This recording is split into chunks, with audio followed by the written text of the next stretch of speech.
Let's look at some examples of linearly independent or dependent sets of vectors.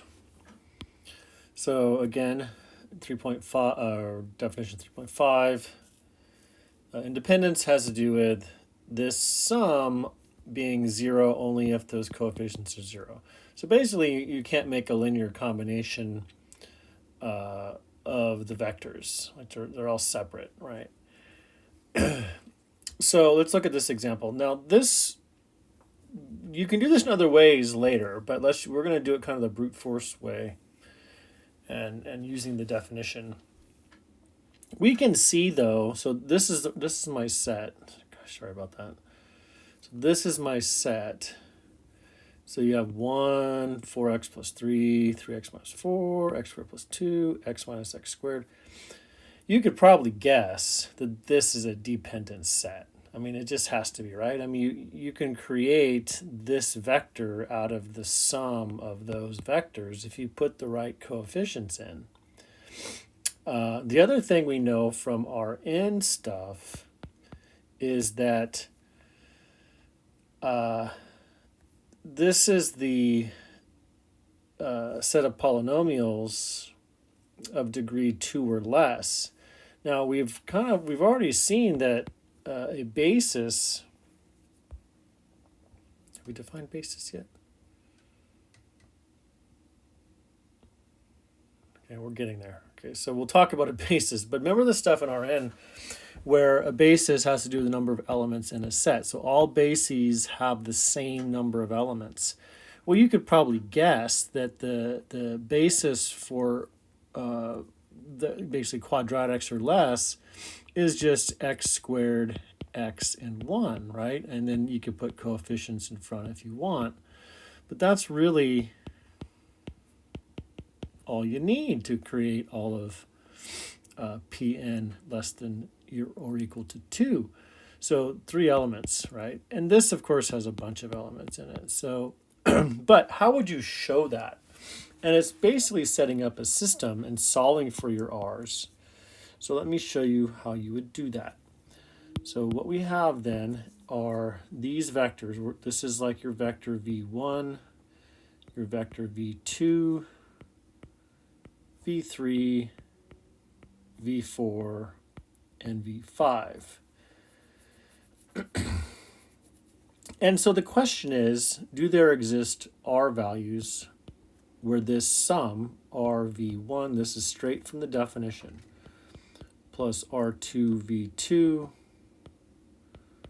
plus r3 v3, plus r4 v4, plus r5 v5 is equal to 0. Do there exist values of r where you can get 0 without all of these being 0? And so what you do now is we're going to substitute in these vectors. Here, here, here, here, and here, and we will solve a system. So you get, substituting in, I'll come way over here, substituting in r1 times 1, and then it's plus r2 4x plus 3 plus r3, and then 3x minus 4 plus r4 times x squared plus 2 plus r5 times x minus x squared equal to 0. So I'm substituting in each of those vectors for v1, 2, 3, and 4, 5. 1, 2, 3, 4, 5.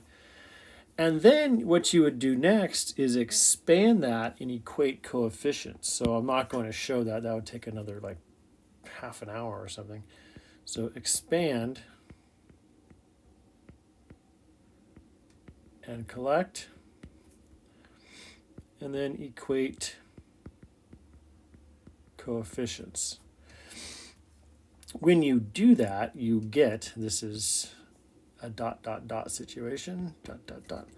You get R4 minus R5 x squared plus quantity 4R2. Let's fix that. R2 plus 3R3 plus R5 x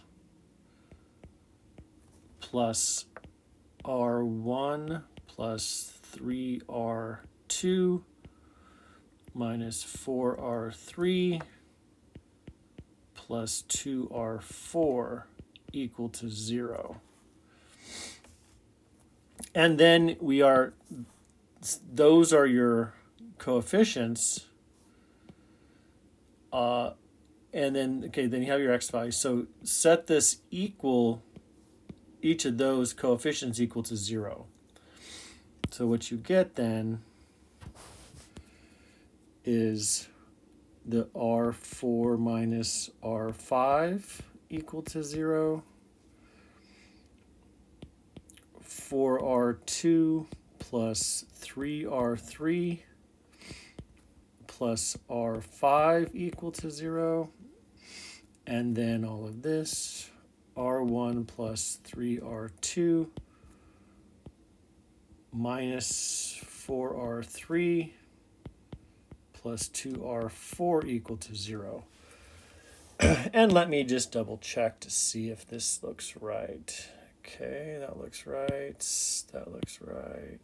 Just double check everything.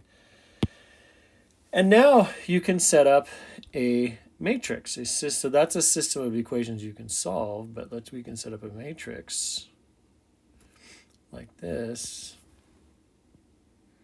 What do you know right off the bat here, though, just by knowing matrices? You have how many variables? 1, 2, 3, 4, 5. How many equations? 1, 2, 3. So this is underdetermined. You don't have enough equations. So you're going to have free variables, right?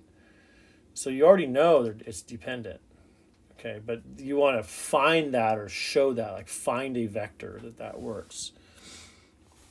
Okay, so setting up this system, you end up getting, so this is corresponding to, let's change colors there. This is R1, R2, R3, R4, and R5. We're setting up a system, AX equal to 0 is what you're doing.